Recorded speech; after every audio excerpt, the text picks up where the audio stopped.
Ce qu'on lundi, tout au moment de Télé 7, c'est la chaîne républicaine et qui nous diffuse vraiment de belles images. Voilà, Télé 7.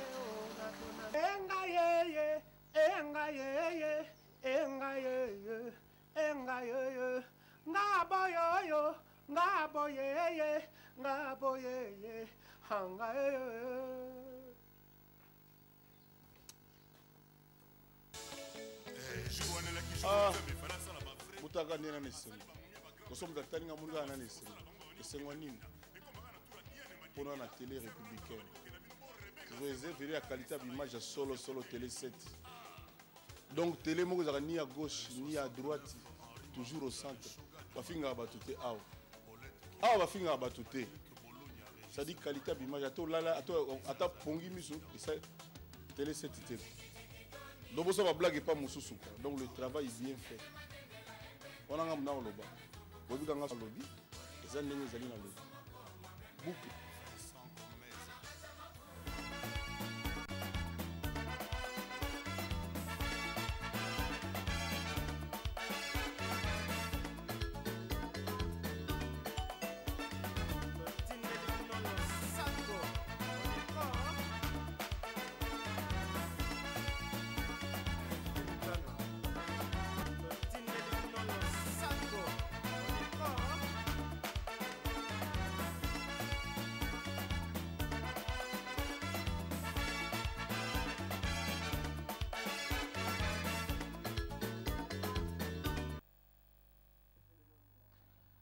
Juste à Kinshasa, 1 heure de plus à l'est de la RDC. Bonjour et bienvenue dans votre magazine de la chronique musicale, c'est-à-dire Sensation 7, là où nous vous donnons l'opportunité de découvrir des artistes qui évoluent à l'intérieur tout comme à l'extérieur du pays. Vous devez savoir que Ferregola est en pleine tournée au Kenya, précisément en Nairobi, avant de s'envoler pour les États-Unis d'Amérique. Héritier Watanabe est à Paris pour la finition de son album Retirado. Et vous devez savoir qu'au mois de décembre, il va se rendre en Angola. Le 28 novembre 1998, 28 novembre 2015, 17 ans jour pour jour depuis que Pepe Kaleya Pagna nous a quittés. Hein. Donc en cela, les différentes manifestations sont organisées à Kinshasa. Vous aurez des précisions prochainement. Je tiens à vous signaler qu'on aura sur ce plateau José Delandre et Papa Henri et Mopala, sans oublier Patient Koussangila qui sera en direct depuis Bruxelles, et on aura aussi Verkis Kemwanga Damateta qui sera aussi des nôtres. Sans plus tarder, on va prendre le tout premier élément.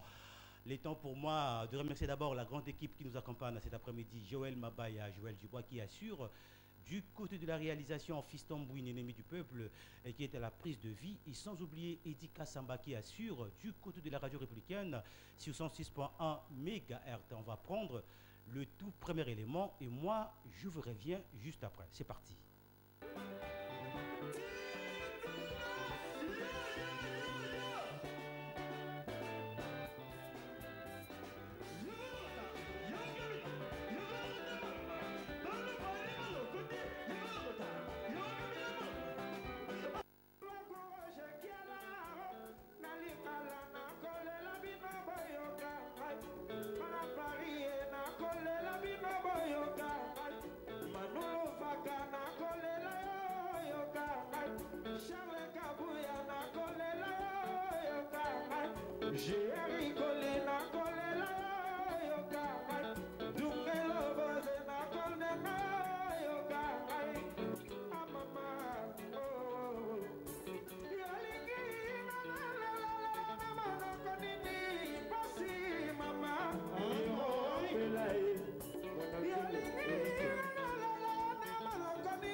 beaucoup, hein. Merci Joël Mabaya. Je crois que si tout va bien, on va prendre Patient Kousangui là depuis Belgique.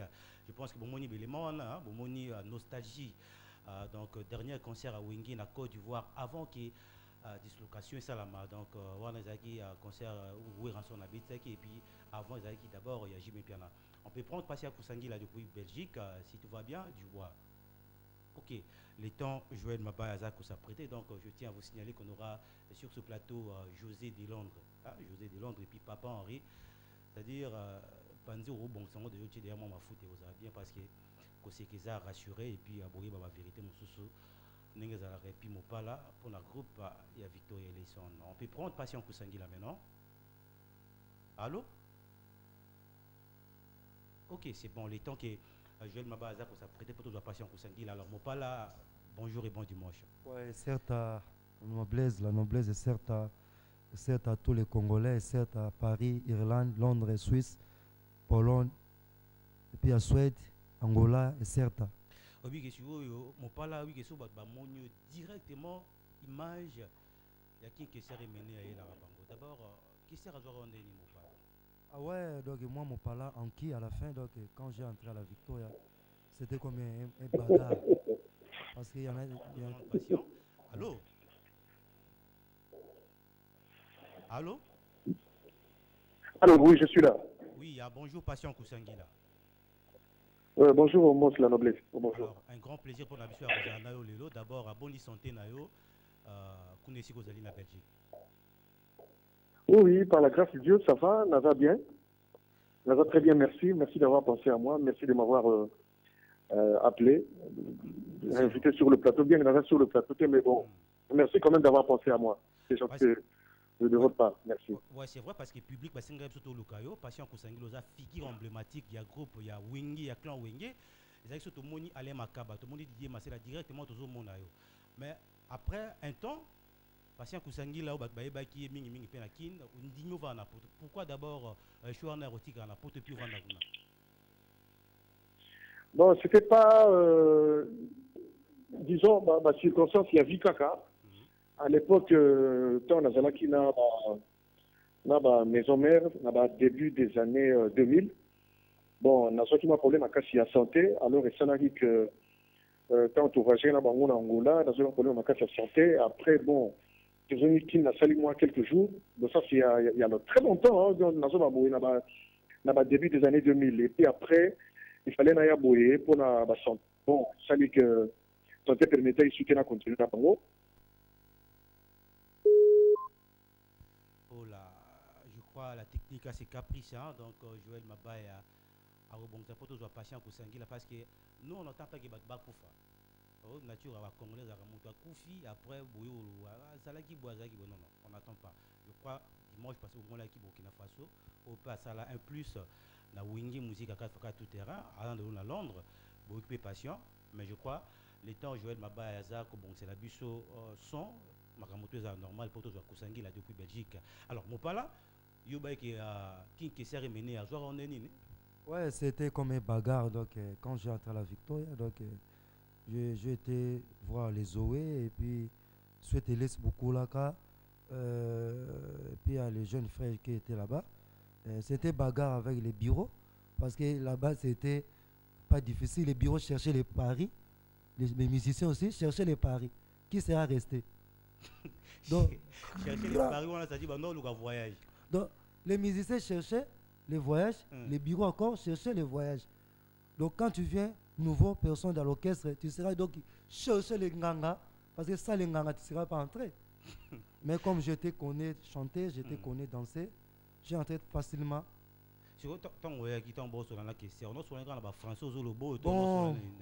Bon, et ça peut bien qu'on a bandé lingala. Donc il va la mal à cause, les razois qui nga na bandaki. Oti na utaki na orchestre na biso ya ba quartier à part la quartier na utaki orchestre moko bo na ninga utanga ma kombo to orchestre mo ya munene na zala ipe wana et de fait ma onde zala kaka na longwa na prime na palais na nga na ninga utanga kombo était déjà kenda tika biso sala nga passe dozo malaba au potable ape mana kimia passe azali fi na nga azaki nani soliste na biso chef d'orchestre mona barumbu ayo zwanga no eti mo yimba bien bani asunga to ye orchestre parce que là na côté orchestre moni siriwana ngana kota ki forme mais ezalaki te donc là ba nini costume gaya dis-moi ça conscient que tant ezalaki mobulu forme ezalaki mate donc forme ezalaki te costume gaya tout ça parce que king azomona ntinga na tanga danger donc king amona ti mo parlant ntinga ya mouvement boseke tanga danger pour là ta costume pour na ndeko lata ezala mardi ezala jeudi na ta costume tu vois on ozongo bon ezali kaka façon na ngai façon na ngai na ndolinga na kaka costume na ta baquette mingi te tozo répéter ce que sérieux on a king azovana na aller vers king ranch tozo répéter wana je mo boto répéter boule beti fort so yete ma descendre à bras à timbatro a créer idéologie to kota na parler to répéter na parler to kota na parler bo makele na mbula moto répéter ça tozali ve zadio ve focus la beta na tabule ya kinami kili tozali na bango biso tuna ba déloquer là to fandi wana oh tous les musiciens to répéter ça se présenter en français tous les musiciens alors yemoko tous les musiciens loba oyaki ndenge nini okoti ndenge nini amasa musu baleki o je m'appelle Eki tout ça comme ça akoko loba ta mo kwanja mutu li leka roto amasa to baleki to tikala kisko na masa moko ya 2 heures pichuki mana iya za na nord to tikala biso mi bale kingile baluki abengi pichu leka tali bebe oh pichu zela non mo pala so king na buna yeke pichu yo lenga beta ba pièce c'est que manque donc bon. mesdames et messieurs ceci c'est là benganga na yesu na tena français za langue na biso te so vie oyo so na mina loba na ndenge mo na kwanya mutu esimba te fona loba oyo nga na yebi alors na ye complexé te na bi je m'appelle Mopala et puis dans la quartier que j'habiterai déjà appelé moi beaucoup le nom keke se nkukusa kaka sengekele ingoko senganga imbika sengaka le nom de moi il est grand longueur. Mais je chercherai le boulot dans l'orchestre de vous. J'y entrerai. C'est pour cela que je suis le Victorien. Je suis chanteur de vous. Donc, donnez-moi les chances de chanter. Tu entends aussi maman réaction qui s'est réalisée. À quoi na kit, bata bilo, à quoi na kit, ba mise tout. Voilà il a c'est. Oh. Donc moto to mona na ta ba pièce ça va na méchant bout. So king ezo legelege. Petit mon pala là ta ba pièce. Donc petit a fait ça indu ça bout. Et ça grave le kelanga ba problème. À libérer tous les ministères de transport. Ba ke menga tika liga na yi. À côté avant du petit. Alors, comme ils sont dans un studio, on a cette salle les jours les plus longs. Tu vas dans un restaurant, tu vas dans un balai, tu vas causer. Bon, ça, mon micro. Donc, tu vas causer, tu vas dans un balai, tu vas causer. Moutouma avant d'aller pembe nouana, azo rabison de tout solo. Si tu as la patron orchestre, na travailler, na ba causer, patron le va français bien, travailler le ba faux, mais ba causer à tête reposée. Non, mon pala pourquoi moi je vénérais président. Les places que moi j'habiterai, les transports grand difficiles. Et puis tu dis non, transport tendré, grand correga. Grand correga, toi, dame. Tu mouton la bourre en king, excuse. Est-ce que vous causez king amino? Tu causes à la bonne zoé, à bonne orchestre. Donc, je pense que le public va comprendre. Ouais, c'est pour cela. Donc, mais au Saran Zemoni, quand vous arrivez à Liboson et mon question, on a testé. Bon, Dieu m'a Liboson et la Salara na Kotana. Na yembelio nzemboro yolari ezali pelite ya yebisama sobo melinga ngana yoki pe mingi bazali kokebisanga soki okobomba mabe oyeza na kati ya motema na yo heyebi kaka yo yebisa lari okomisinga lokola zoba libali ezali elo nzembo nasalaka yango wana mais king sikoyo le nakotaki avant nasala lari nasalaka improvisation ayebisanga no chanteur oyo ayaka mingi amata yemba le na mati babandi ezalaki nzembo lelo namoni makambo nano namona te nga soko na bandi oprovise siko le na oprovise parce que nga soki nazoyemba nayembaka desefo naza chanteur desefo mais soki nasala improvisation nabimisa siko sentiment nanga alors nasalaka même si nakobanda na ténor so le na bandi ko mata na yembi boy so king azo bulene tinga na tenoriste so zoe pa ko mobanga basale la donc yokuté zo na koti zoe so zo banga parce que ngala zoe to zaka lere moko so to ke likolo to ke na nde moko mais na deuxième fois ngala za kota evala mala cause so tele king amoni bongo to ke so rep na range ayo découvrir que na za deuxième fois na za tenoriste c'était mais tellement na sala ki improvisation yango na sala ki na sala ki sentiment ya voix na nga quoi. Au sein qui sentiment voilà mais Ouais, mort à qui s'est mené à toucher au peu parce que aux a parmi bateau ba les même jour à deuil. Ouais, donc na lelaki trop parce que azalaki vie oyo asiraki ngai elo omona vie. Omoni na kati ya musique ya sien azalaka te. Asien akozala na ye mais ke ba nouveau koleko mpe na boulot.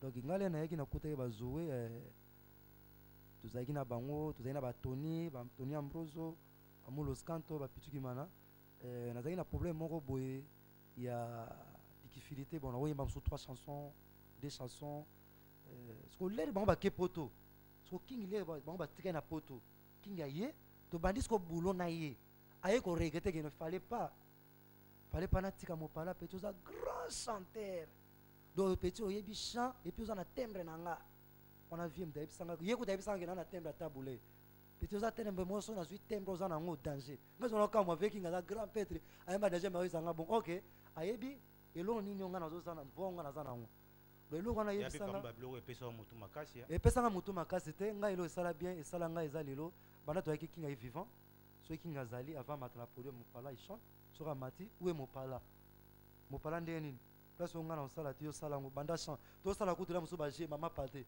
nga na bandi nazala kasoki na banzi likambo ngo monteme kotina ngai na misala ta mabe yaye naeba tawenze bateka kabanzazi na nsomba yanga zazi akoma yanga ya seko nga na ye zambo ezanginya po yeba dezaki affaire do apesa nga confiance moko pona linga ibulo na ngai lelo esala bien bato musu bamonaka te eza ndenge vi atika yango moti lelo nde totikala argument ezali donc mopala yo moto osalaka baplan wana koto yo moto osalaka koto yango moni toza toujours bon alors il faut tout expliquer tout un monde entier très très bien lelo Victor eza presque deux tomoni nga mosusu joli mobiala opayaki abi non ya orchestre ndeko na ngai faut nga moni na diriger masolo siko yo za na nga moni po bana poto bato tu bayeba nga moni yo zali bon nga ba makambo kuna nga loba ngo lisusu te bon ne topesi ka indusa mpona pesa makambo oyo sida bilela yebi José de Londres ayebi makambo oyo azalaki pire petit evala tondo ozali na bakunda parce que azalaki pire petit evala ema oyo ayebaki evala mpe mwa mingi na bakouloir moko boye donc ozo comprendre donc moni bato mosusu bayi na posa emene na imori pour prenez l'argent emene à mourir pour prendre l'argent et puis les gens qui étaient besoin qui les mener à mourir pour enterrer lui encore la musique. Vous comprenez? Donc on connaît ça. Yango moni lelo ba kokate ba kimi ba zongi ba mikili orchestre panzani parce que mutu jamais ko yo meka orchestre ya mutu azali descendant Abraham. Ngaza David ngala beta Goliath. Ngaza David parce que meni aza descendant Abraham ngaza na petit David mais yo za na coin na yo joli mobile na coin na ye. Ngala coin ngala Victor les son 16000 Jean 99 et va la mala cause. Bisoto mutu ta longwa bisoto eza ba misia poto eza ta ba misia kin bisoto le to na concert le 29 to za na concert lelo. Koto ya CPA kuna pompage to beta lelo vient biso azalaki abaki ya bongola motema ya ko mosambela na ye bon to comprendre ki vie mais les grands frères kufi vers moment boyo petit na bongola ya motema te na lukana na la yo lukala si lota vient azalaki vivant azobenga yo parce que makambo foto lo bango azobenga o yaka zala bote vie na tika na kolo ezwa kita prevano yebi kolo yo zali yo kata libonzeli nanga. Là, chante avec Fembouta. Maloba et Sili. Mais pourquoi tu fais des confusions comme ça? Tu as besoin que nous, les Mopala, on continue toujours de souffrir. T'as le mené à ça. Moi, j'ai vu les crocos. On a dit danger, on a bêti danger. Parce que. Non, King était, Zali, tu es mené. Mino Mopala. Comme, vous avez petit David au bêta Goliath. Vous avez petit David au bêta Goliath. Alors, il faut t'aider, yo. Ozala muto ok ko raisonner to parce que oza muto pesi biso plaisir ou la kisi biso ke o décevoir et mener ate avec biso ke o décevoir et mener ate alors je pense que public ba on a biso ba comprendre parce que c'est très important ne to beta c'était parce qu'il on donne l'opportunité à tout le monde alors mo pala le besoin d'orchestre 16000 d'abord maladat ni et puis au niveau ni et c'est Sili 16000 sila kala 16000 sila nayemba fort na 16000 kunde naza boye namona mabe poni namona ka le bat ba ko le 16000 bima bate bele ba ondimate zanga batu musu ba ondimate zanga baba ah non isaka meni ya pesa mutayembi kaka ye parce que meni apesa ngai ba couleur parce que disi simeza disque meni mais meni apesa ngai mopala zwa projecteur ye moko asenga bongo maintenant apesa liste de projecteur donc na yemba ba vocal na ba rôle logi tozelango et bim alors programme pour nous clôturer programme il y a Victoria aux obétezan donc Victor les son disi simi Jean 99 d'une bande d'une bande donc programme na biso ezali chaque mardi na Belief côté hôpital Vélodrome boyebi hôpital Vélodrome côté maternité on se retrouve à venir le Mami 41 to répétera chaque mardi chaque jeudi na flat Belief à partir de 14h to katara 21h juste to katina biso et puis les autres on a concert ezali Belief na biso peut to répétaka eza na Belief muso salama ki sous na fleuve côté fleuve kuna ya CPA côté popage les autres nogoria yango lelo donc tozawana tozala biso tuna batabiak ba mikonzi ebele ba kozala wana pona koyoka banda emene ya banda tina suka emene ya silisa to robeta yango de les agents na bengisi tous les bateaux o balinganga mopala o bazo encourager nga na ba prière o bazo encourager biso to panzana te o bana souci to tika Victor ele sonete o bazo pesa biso soutien na makambu tout parce que moni bato musu balinga ba meka ba kokite ba kimi OK c'est panza ba mo benga biso o to zonga soko yevie to lugolo ata poste à bureau moko sala eza problème te oza vient na biso ata poste ka ko luka poste mon sala. Je crois que OK alors numéro de contact ouais numéro de contact ngai o bat balinga ngai les parents de qui les mamans de qui mon pala en qui à la fin 00243 89 71 44 813 00243 89 71 44 813 appellerez-moi même si dans la nuit dans la soleil je suis grand éveillé dans l'accoutrement donc n'hésitez pas même si dans la grande nuit je suis là toujours j'ai dormi avec une portable à l'oreille tout ce que tu moment oyembela biso même à 10h30 soit question à kala et ça plaisir na batutu bon na yebitena ba 10h30 to na mbanini temba 10h30 comme ça va découvrir avant vous nulle part je suis sur la télé républicaine et puis ça a plaisir surtout na Flora Katendi on est à Paris et puis Vlen Joe na Glody et puis maman Bia Madilo Azulanda depuis Suisse c'est ça mon plaisir sans oublier maman José Basaki na Suisse ou en appel libala oyo na bala ya makambo mabota mundi batalanga na litio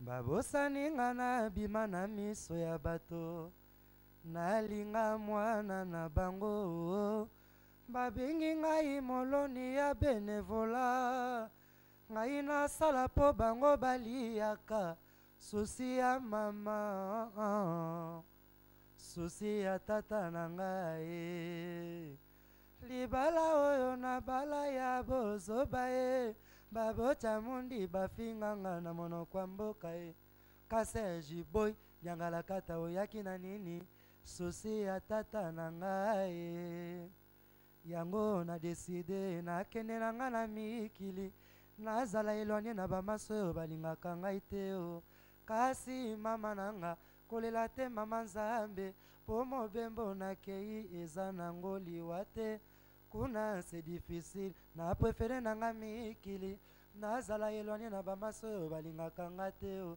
mboko oyo eza nango ya nga te nzambe mboko oyo balingi na bango nga te on eza mundi donc on va retrouver on a 10 banze beza tozala toswanita yokamati ya titi de mosusu oyo ekomi kobangisanga noki na mpesa yo mbota mpamba nakomi obanga noki yo desevwanga toswanita bazwango bazoba talanga ya wana sili maloba ya solo nga nazangi yakima na bondeli yo kutu nafukamie zoka banias nafukamie merci beaucoup donc mon pala c'est père on atra donc naza père on atra merci beaucoup donc nakotangisa pe bato ebele na chant donc ngai bato bamona te parce que je parle mauvais français parce que c'est pas des langues de nous faut que je parle ça dans la décision parce que si les français viennent ici parler yaka na nous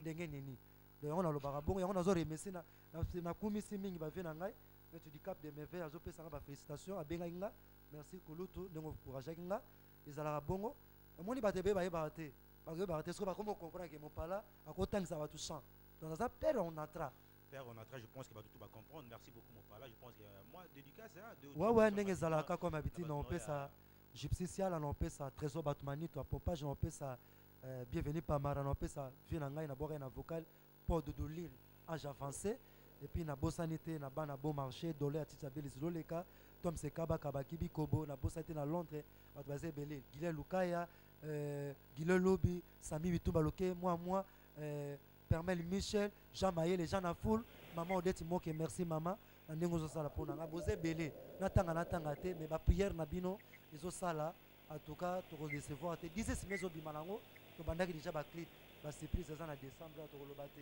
bakimaki mbangu basuki wapi na nzela.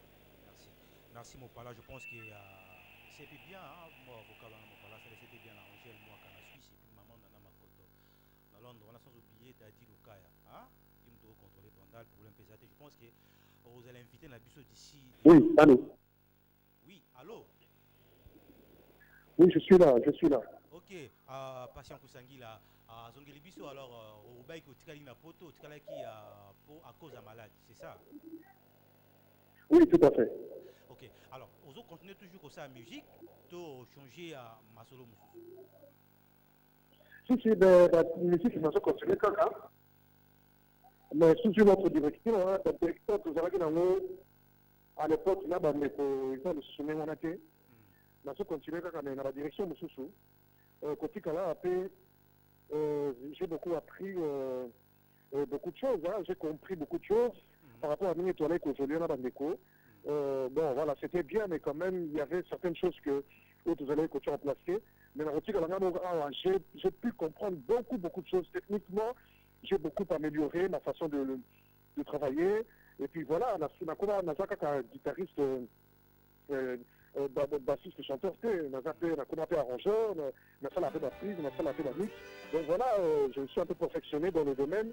On a profité, on a fait un peu famille, voilà, donc la musique bien sûr, les amis, mais la musique super, il y a Kaïssa, les amis, Monique, moi c'est là-bas vivre. Donc voilà un peu comme ça, et puis nous avons envisagé, je travaille sur beaucoup de projets, les projets des gens. Je travaille sur beaucoup de projets, donc on va faire en même temps avec un studio, donc voilà, tout ça il faut dire qu'à Ningwana, alors, Patient Kusangi là, vous avez figure emblématique dans le qui il y a clan Wenge. Alors, les relations dans les années mission tout ya Wenge. Et ça la Didier Massé là, parce que en a la qui vous a nous tout en Belgique, mais on a rayoté. Et puis JB, Weranson, Bande qu'on a tout en a au bêta, au Balin Pela, Yves Sabiso. Relations à Nengen. Relations à Gito Makasi, Didier Massé l'a fondé pour Koutanaka, de temps en temps, mais c'est bien régulièrement. Weranson, JB Piana, Alain Makaba, Blaise Boula, Adolphe, disons. Parce que Bandeko qui travaille là-bas, il y a eu la Kambamaki na Bango, la Kambaki Nai, pour les acquis de l'université, quoi, tu vois. Donc, l'ensemble a utilisé les Bango, on a les noms, il a comme moi à moto.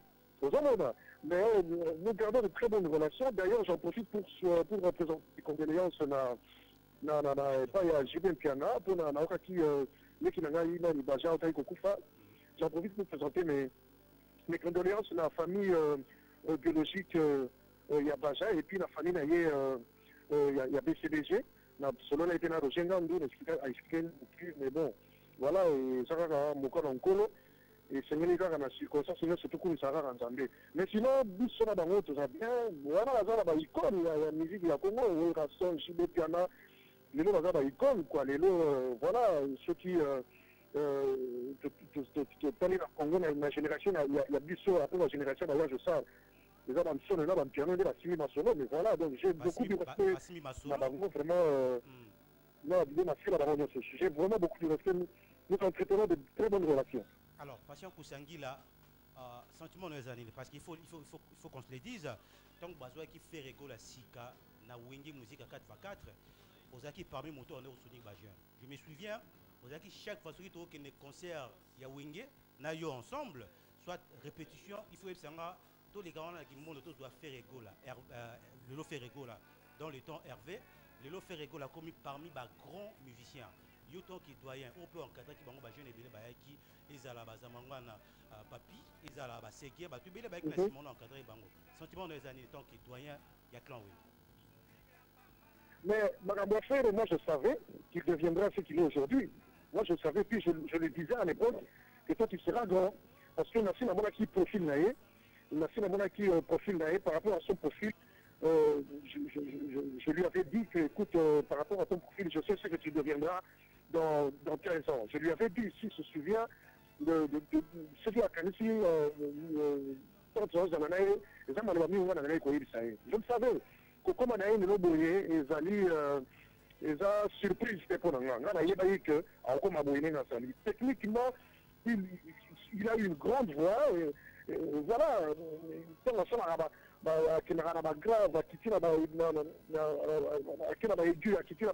techniquement, c'est un très bon chanteur. Donc il a vraiment beaucoup évolué niveau technique vocale. Donc moi je savais quoi. Bon, dans ce moment-là, Papi, avec le Canada, tout ce qu'on a été, un garçon très posé. Voilà, il travaille beaucoup, il a beaucoup amélioré sa façon de travailler. Donc voilà, on est sur la Colicoli, on va réussir parce qu'à l'époque déjà, on a profil, on avait déjà un profil mort à Lunga.